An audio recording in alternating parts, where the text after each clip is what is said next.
Well, there are two things about responsible research and innovation. There is the positive benefit side, and then there is this concept of, not causing more problems than we've solved.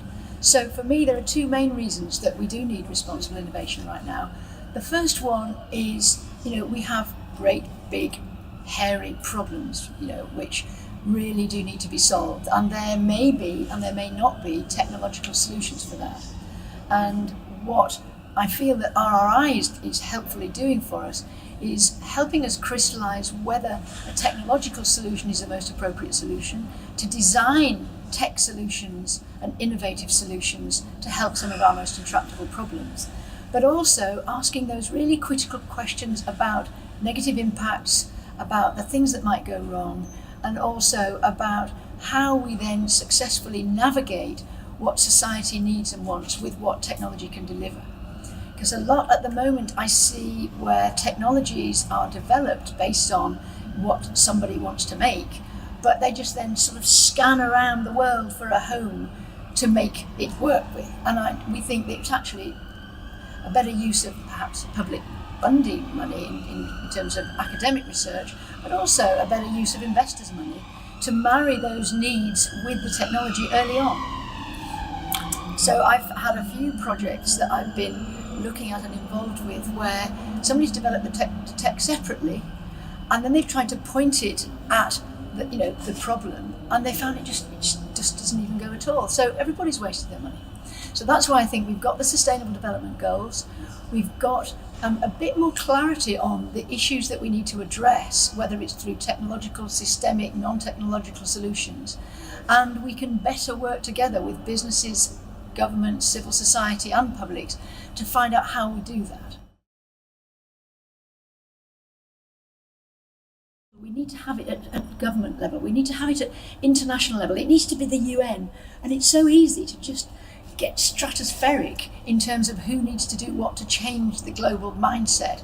But actually what's going to change the global mindset is us all doing our little bit in our own little way, in a more sustainable, more responsible, more thoughtful way, just thinking about what people and planet need, rather than trying just endlessly on this cycle of money making and trying to sort of force technology on society.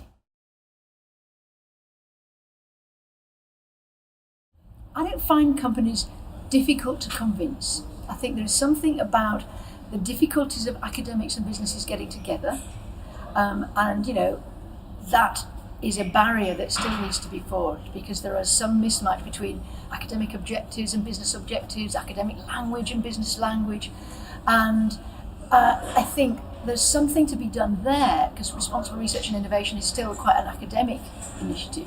If you were to call it from a business point of view CSR for R&D or strategic R&D with a societal sort of aspect to it, they will understand that all the time. They understand that, they think about that, and they do that. And a lot of them, talking to some in quite scary industries like biotech, sustainability is at the top of the pillar of their strategic goals. They want to make worlds with less pesticides and great, because they know people will buy that. So it's not something that companies are all misunderstood and doing things really well, but they need more incentives from society. They need more incentives from us to buy their stuff that's sustainable, to then go and do it.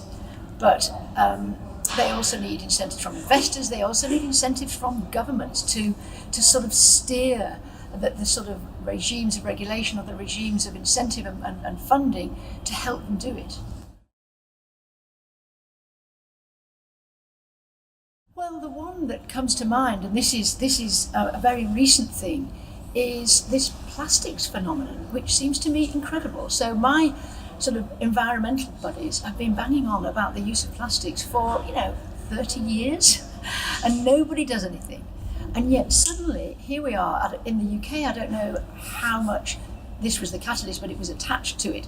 We had our favourite national treasure documentary maker, Sir David Attenborough, did a programme on the impact of plastics on the ocean, and literally overnight the conversation changed. Bizarrely.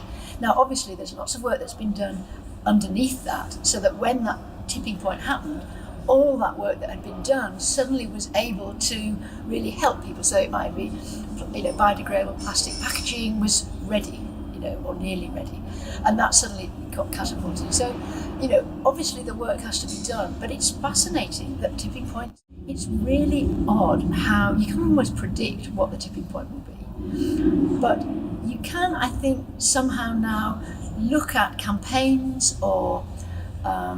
I think a lot of it needs to be, and this is where I think the academics, could do a better job, trying to be much more creative and innovative in the communications that they do, and reaching out to us in language that we understand and helping us with information and with data and with stories that we can all go and use to persuade people, whether it's a CSR consultant going to try and persuade a company or an in-house CSR person trying to persuade the CEO.